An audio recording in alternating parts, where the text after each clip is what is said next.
Ulthar the Destined, often simply known as Ulthar, is perhaps the most skilled and most well-respected Carl of the Greater Furian League of the Leagues of Ulthar.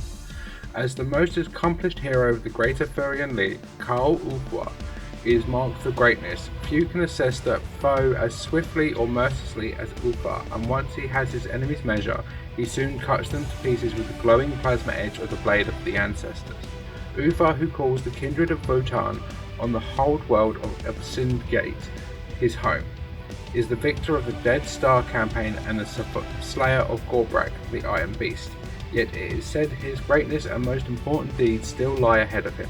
After the birth of the Great Rift in the era Indomitus, it was Ulthar who led the Furian forces in the defense of their space, with the Chaos worshipping spilling from Warpstorm Ograr in the continuing conflict in the galactic core that has been known as the Battle of Ulthar. Come build, collect and play. Check out your local Warhammer store for more.